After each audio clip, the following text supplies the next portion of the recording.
Carlomagno intenta la unidad política para luchar más eficazmente contra la invasión de los árabes, pero no tiene éxito. Sin embargo, los pequeños reinos cristianos que proliferan por Europa se unifican en la creencia y sobre todo bajo la primacía del Papa de Roma. Hay una unidad en la fe y en las creencias, sobre todo teológicas, que da la referencia a los santos padres. Y hay una unidad en la liturgia, fundamentalmente a través de la reforma cluniacense, que en España se extiende a partir del Concilio de Burgos del año 1080. La religión cristiana lo que predica fundamentalmente es el carácter sagrado de la persona.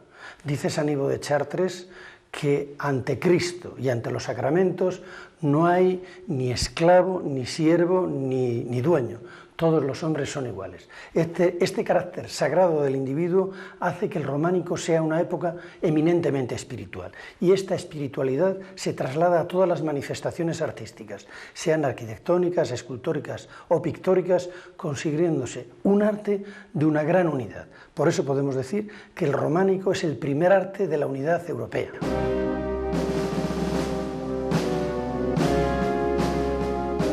En el siglo VIII, con los reinos hispánicos amenazados por el dominio del Imperio Islámico, la unidad de la cristiandad en la fe es reivindicada por el monje Beato de Liébana. Y en sus comentarios al Apocalipsis de San Juan está anunciando el fin del mundo con la llegada de la bestia, el anticristo, para él el Islam. Él nos demuestra en sus comentarios que solo la fe, la que dicta, la que emana de las Escrituras, puede salvar a la cristiandad.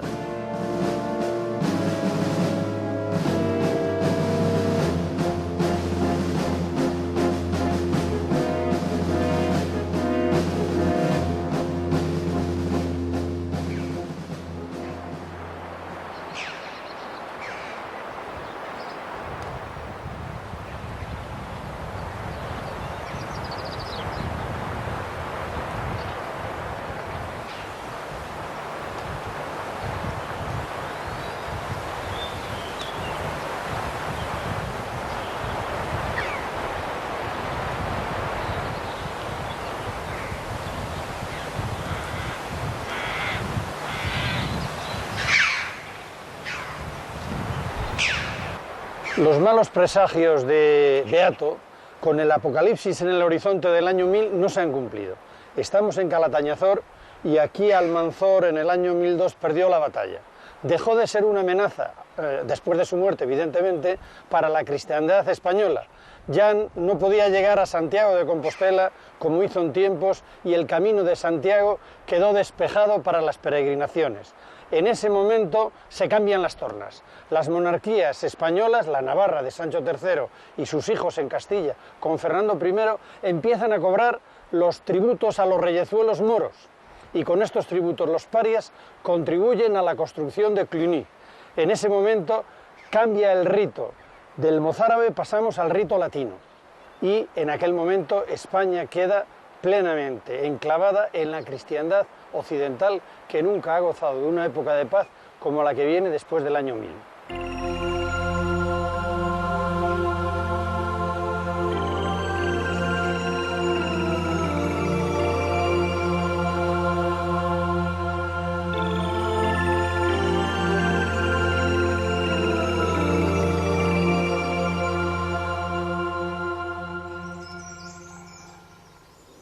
La creencia fundamental de los cristianos es que el Dios único, en un momento dado de la historia, se encarna, se hace hombre y viene a este mundo. Eso lo sabemos porque lo han contado los 4 evangelistas, de los cuales suele haber testimonio en las iglesias. A lo largo de su existencia, vive entre nosotros, predica, nos da sus enseñanzas y muere en la cruz. Y al final resucita y nos dice que todos nosotros podemos alcanzar la vida eterna. Para alcanzar la vida eterna tenemos que seguir las enseñanzas de la Iglesia, el magisterio de la Iglesia. Y para poder seguir sus enseñanzas se construyen estos templos que en alguna medida son eternidad hecha piedra. Este sería el testimonio de la espiritualidad cristiana.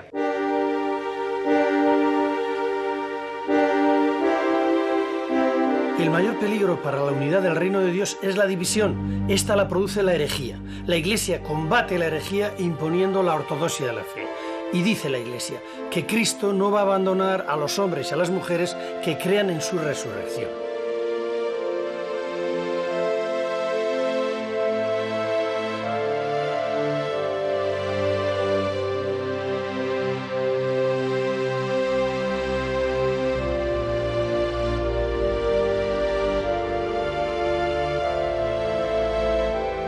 ¿Qué sentido tiene como símbolo, como contenido de la sangre de Cristo, el cáliz?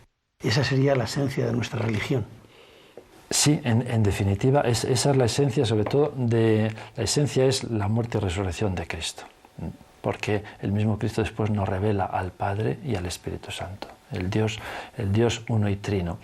Pero después Jesucristo nos dice, yo me quedo con vosotros hasta el final de los tiempos. Y se queda de una forma real, aunque misteriosa, en el sacramento de la Eucaristía. Por eso ciertamente es de la Eucaristía donde sacamos la fuerza, la energía para seguir profundizando en la fe y seguir experimentando ese infinito amor que Dios nos tiene. Pero está el pecado y está la duda. La prueba de la resurrección la dio uno de los apóstoles que no creían que había resucitado. Santo Tomás demuestra lo que al final le dice Jesucristo, porque él se empecinó en que si no veía a Cristo resucitado no creería en él. La fe es realmente fiarse de una persona que nos da seguridad. Es decir, que una persona que nunca nos puede mentir, sino que lo que dice se hace. Y ese es Dios, concretamente en Cristo Jesús, que es el Verbo encarnado. Entonces, esa última frase de Jesucristo, cuando ya se le aparece y le dice, Tomás, porque me has visto, has creído. Y añade, dichosos los que sin ver creen.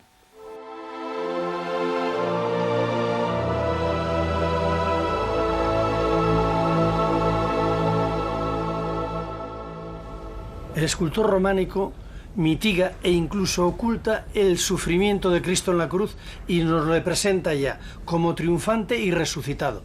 Por eso está serenísimo y con los ojos abiertos.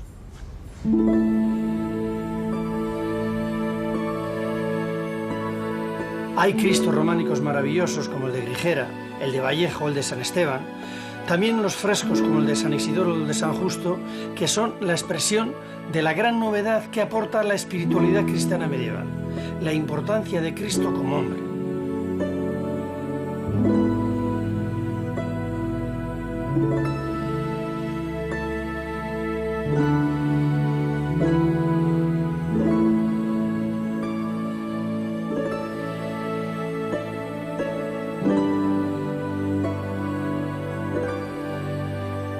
Fueron las tallas en marfil como este Cristo de Carrizo los que sirvieron como modelos para el resto de los Cristos del románico.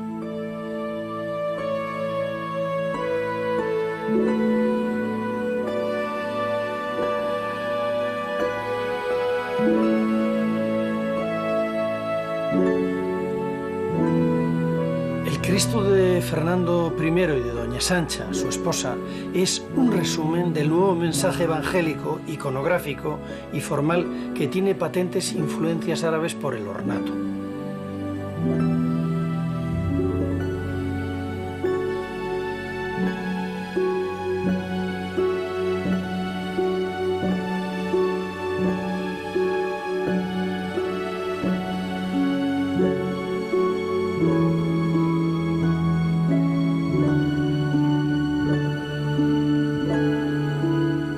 Los trabajos en marfil y las miniaturas de los libros, sean códices, biblias o beatos, son la referencia que luego servirá para plasmarse en obra grande en los frescos de las paredes, bóvedas y en la piedra de los capiteles de las iglesias y en los pórticos de los claustros.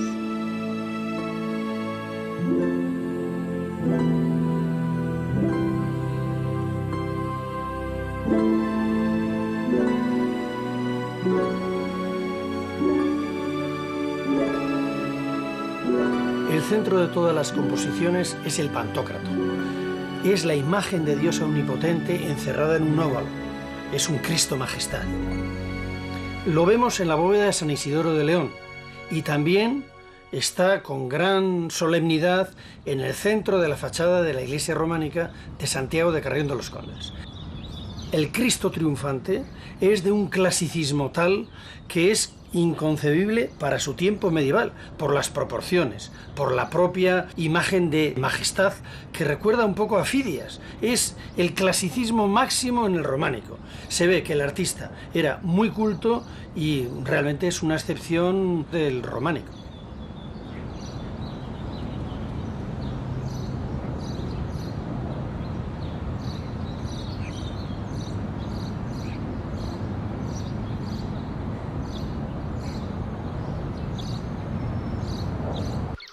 La iglesita de Moárabes de Ojeda toma como modelo la de Santiago, pero el artista es mucho más torpe.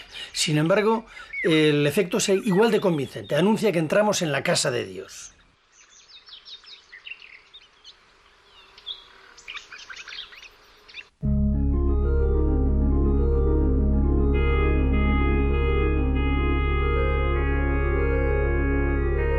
El templo es la Jerusalén celeste, el cuerpo místico de Cristo, la representación del orden divino manifestado en la tierra.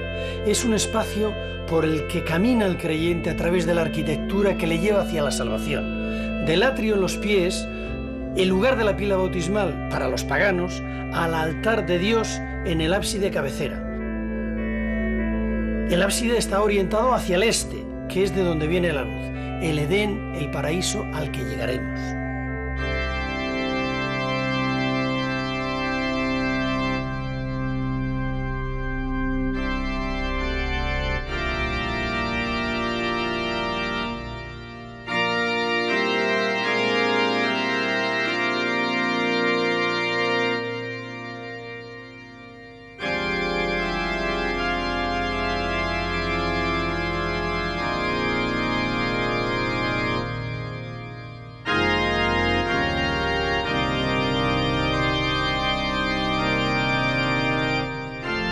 Pequeños grupos itinerantes de maestros constructores que se habían formado en los monasterios recorrían las tierras y dirigían y realizaban la obra de las pequeñas iglesias.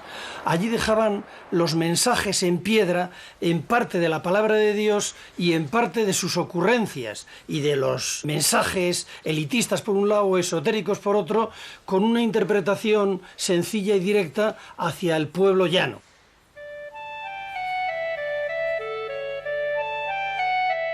No siempre trabajaban bajo las órdenes de un monje erudito y así pues se ven numerosas elucubraciones y excentricidades que parecen fuera de lugar.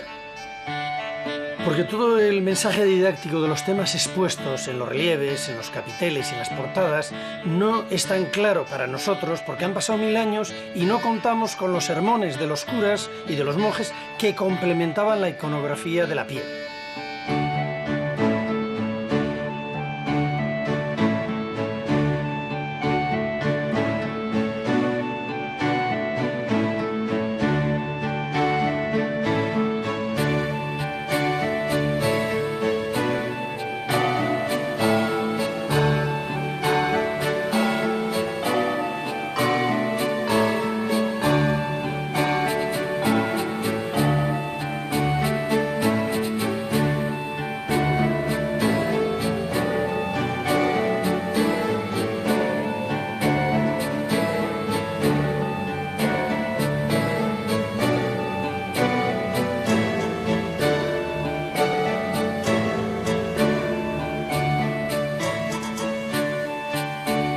Haciendo un recorrido, una excursión por las iglesias y catedrales románicas, podemos hacer a la vez un recorrido a través de las escenas más importantes de la Biblia. Y sobre todo nos van a narrar de una manera muy sencilla la vida y milagros y la muerte y resurrección de Jesucristo.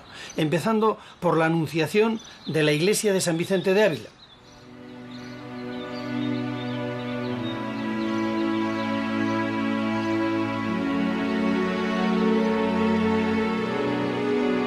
Pero el artista románico tiene tal capacidad expresiva y de síntesis que es capaz de meter en un solo capitel la visitación de la Virgen, la Anunciación, el sueño de San José, el nacimiento de Jesucristo, la visitación de los reyes y la llegada de los pastores.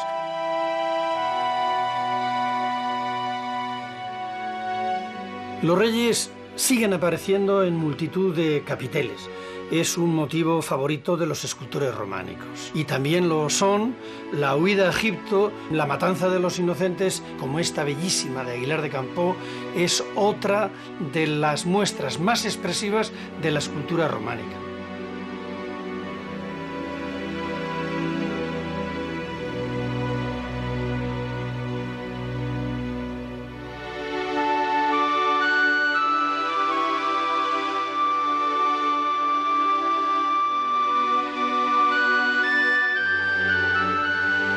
La resurrección de Lázaro, la curación del leproso, y es bellísima la entrada de Jesús en Jerusalén y las gentes de Jerusalén portando palmas.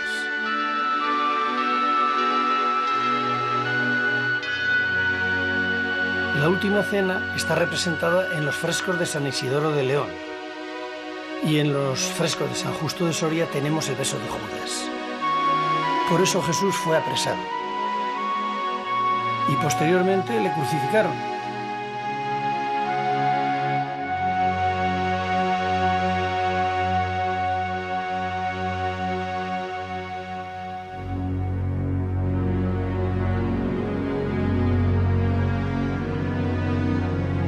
Pero este relieve de siglos nos muestra que al tercer día resucitó y posteriormente a los 40 días subió a los cielos.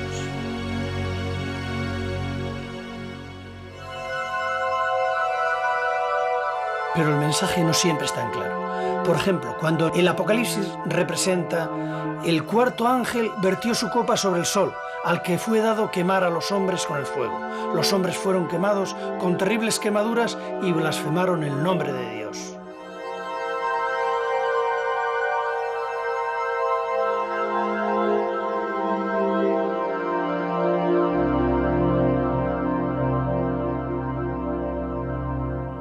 En la época románica la mayor parte de la población era iletrada. La cultura y el saber estaban en los monasterios. Allí los monjes se dedicaban a la copia y reproducción de bellísimos y utilísimos documentos. Son conocidos por todos los beatos. Inició los beatos, Beato de Liébana, allí estaban los famosos comentarios al Apocalipsis. Los beatos alcanzaron un gran esplendor, sobre todo el del rey Fernando I.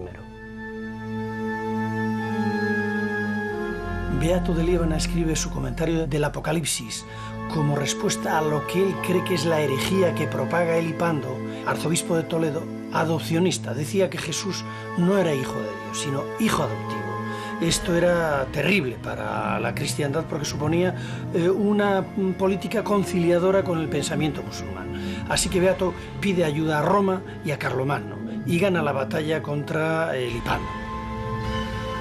En el Apocalipsis, el Islam está representado un poco como la bestia. Allí está plasmada la lucha contra los que se hacen pasar por verdaderos cristianos y no siguen los textos sagrados. Estos son los peores enemigos para Beato.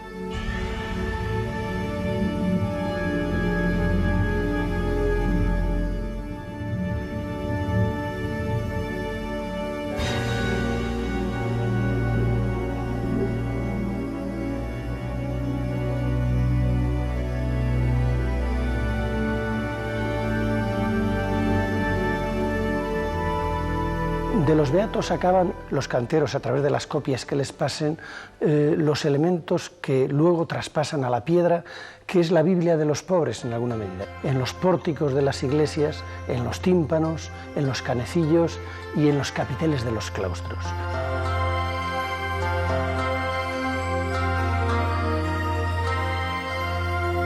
Esta fachada de Santo Domingo de Soria es casi un tablero que sustenta el relato bíblico y todo el Nuevo Testamento.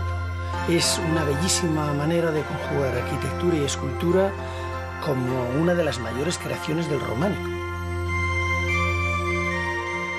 En esta iglesia de Santo Domingo están tan humanizados los personajes y la tendencia narrativa lineal aporta tanta claridad al mensaje evangélico que puede considerarse como un gran ejemplo.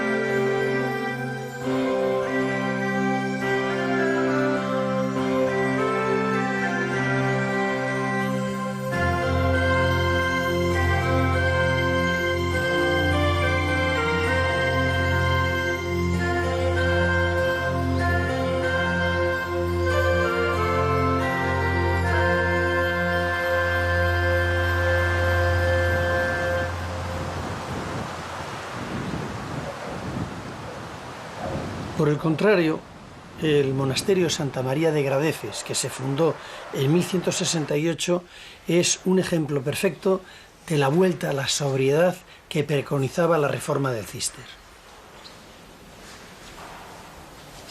El monasterio benedictino ha conseguido el éxito económico. El ora et labora ha producido riqueza. Esta riqueza se gasta en el adorno, en la magnificencia. Los templos se pintan, los capiteles se decoran hasta el extremo. Tiene que venir una reforma. Esta es la cisterciense, que busca volver a los orígenes y a la expresión de la pobreza. La pobreza, evidentemente, es la desnudez. Los templos con los cistercienses ya no se pintan, los capiteles ya no se decoran, pero siguen siendo ricos porque oran, elaboran y son eficaces. ¿En qué se lo gastan? En la elevación, en la majestuosidad, en la elegancia, en la grandeza. Y esta grandeza es elevación, expresión del misticismo y, sobre todo, una grandiosidad en los templos que nos está anunciando ya el inminente arte gótico.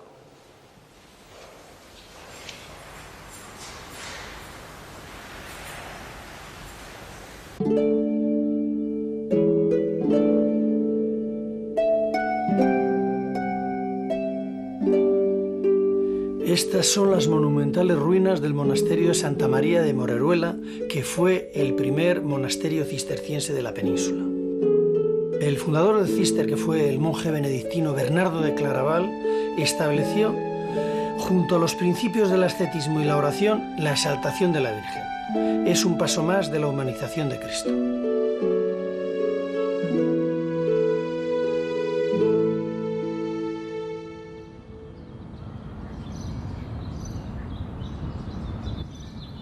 En una esquina del claustro tienen ustedes la coronación de la Virgen, que para mí es una de las mejores esculturas del románico. San Bernardo tenía una gran devoción a la Virgen, y los cistercienses también, que son una variante benedictina. ¿Qué significa la Virgen María? Tenemos que tener en cuenta que el Concilio de Éfeso ya declara a María como la Theotokos, la Madre de Dios. Entonces, lógicamente, comienza a tener un puesto dentro de la espiritualidad cristiana, aunque siempre, ciertamente, en el puesto que le corresponde como Madre de Dios, pero sin quitar ni opacar a su Hijo, sino todo lo contrario, como una forma de ir hacia el Hijo a través de la Madre. La representación de la Virgen en el románico es una madre trono, la Virgen Majestad, que sirve de trono, asiento a su hijo coronado rey. Esta es una de las imágenes más populares de todo el románico. Se repite normalmente en madera, pero también en piedra, en casi todas las iglesias representadas, bien sea en los altares o bien sea en las esquinas de los claustros, incluso en los capiteles.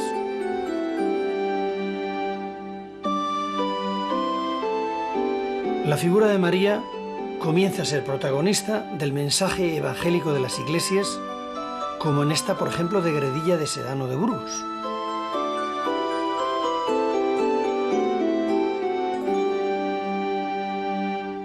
El eterno debate entre la fe y la razón, en el siglo XI. ¿Cómo convivían la fe y la razón? Es decir, porque en otras religiones pues, ha imperado la fe solamente. La fe y la razón prácticamente hasta muy tarde van a la par. O sea, era un único saber. Los teólogos medievales, por ejemplo, del siglo XII, los tomistas, bueno, no solo sabían teología, sabían astronomía, sabían medicina, etcétera, matemáticas, y lo veían como una ciencia global. Aparte de la fe, que es un don gratuito de Dios, es una virtud teologal, había que utilizar toda esta riqueza y estos conocimientos que nos da la misma naturaleza y el mismo estudio como medios eficaces para un mejor conocimiento de Dios y una mejor experiencia de Dios, sobre todo, porque hay que ir a la experiencia de Dios.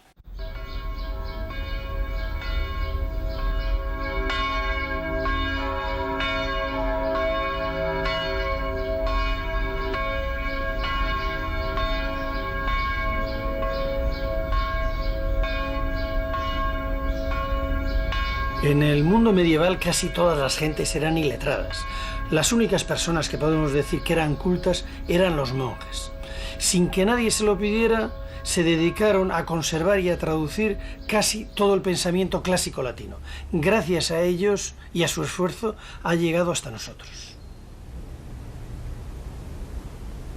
Los monjes que se dedicaban en el escritorio a transcribir códices antiguos, entre ellos los códices árabes y los códices antiguos como Dioscórides. Ellos los transcribían, no solamente en los códices, sino también ellos aprendían esa ciencia de la medicina y de las plantas medicinales. Ellos la recogían y posiblemente no en esta botica, en esta farmacia que es de principios del siglo XVIII, pero en la farmacia que ellos tendrían en particular, sacaban la esencia de esas plantas y curaban a los enfermos.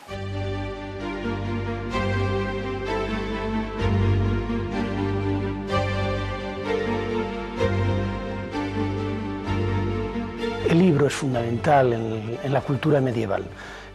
Los monasterios, copiando libros, traduciendo libros y elaborando los beatos, transmiten la cultura. Este saber se transmite de monasterio en monasterio al resto de la sociedad. El cristianismo tiene la ventaja sobre otras religiones de que al definir a Cristo como un Dios hecho hombre, tiene una convivencia con la historia. Cristo y el hombre se hacen historia y por lo tanto admite con gran facilidad los saberes provenientes de otras culturas.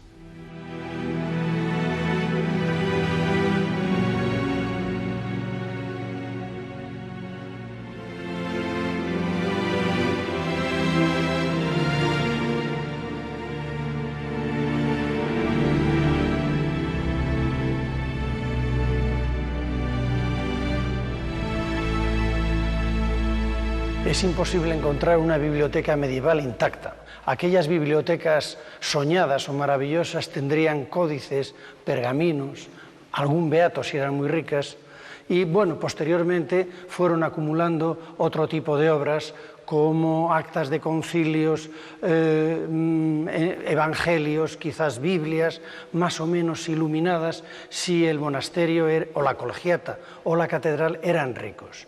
En esta biblioteca de San Isidoro se guardan algunos de estos tesoros que cito, y estas colegiatas como San Isidoro o las catedrales dieron posteriormente lugar a las primeras universidades, como por ejemplo la de Palencia, pero esto ya ocurrió en la época del Gótico.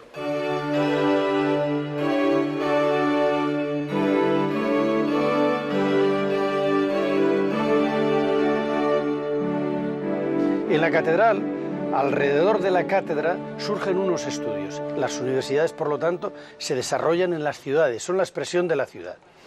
La razón hace que puedan levantar estas catedrales. La fe es el motor, pero la razón es lo que hace que estas catedrales enormes, románicas y posteriormente majestuosas, góticas, no se les caigan.